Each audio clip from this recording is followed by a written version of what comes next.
Europe 1 matin. 6h, 9h, Thomas Schnell.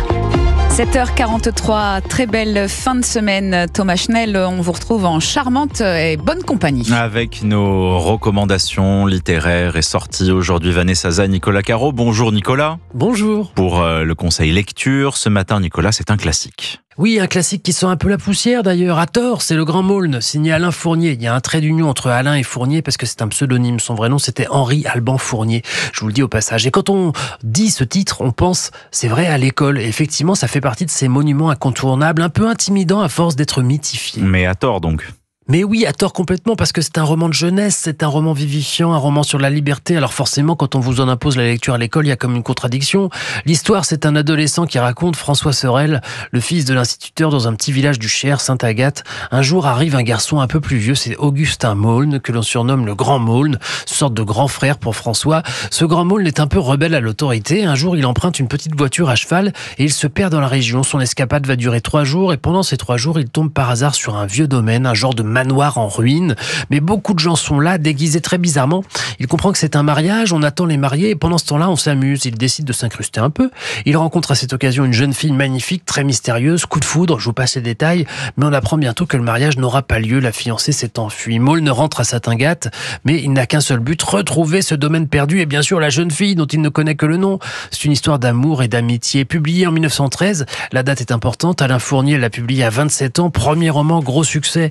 Il frôle le Goncourt à une voix, mais Alain Fournier meurt au combat en 1914. C'est sans doute ce qui a contribué aussi au mythe. C'est un destin d'une tristesse sans nom, mais il a laissé ça, et un siècle plus tard, on le lit encore, et franchement, allez-y.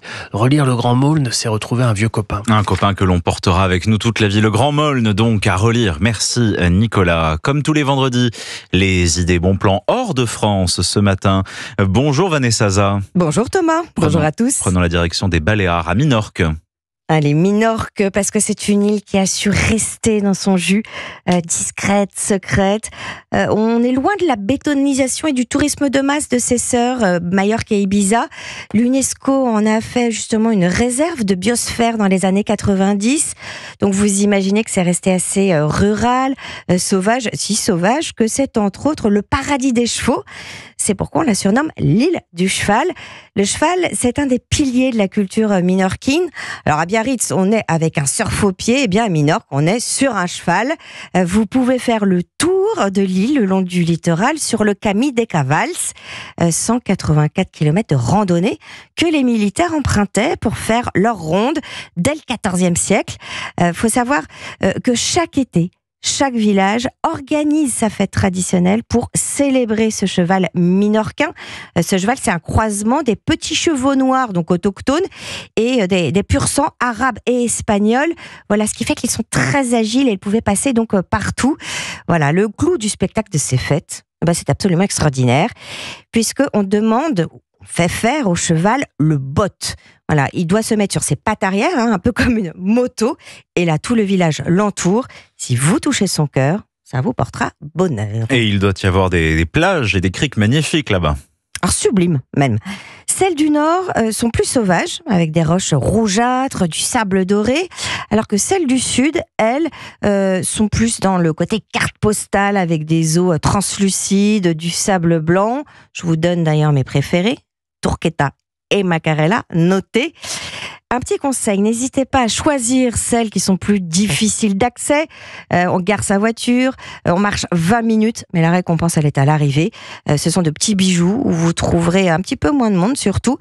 Et puis, il faut emporter vos masques et vos tubas en général dans ces petits coins-là parce qu'il y a beaucoup plus de choses à voir que dans les autres criques. Et puisque c'est une île, on y va en avion. Avec quelle compagnie ? Alors, pour les vols, il faut passer par Transavia, EasyJet ou Vueling. Là, début août, par exemple, ils sont à 280 € les prix de ces billets. Et puis, côté hébergement, il y a de bons plans côté agrotourisme. Merci Vanessa Zah et merci à Nicolas Caro pour vos recommandations littéraires et voyages.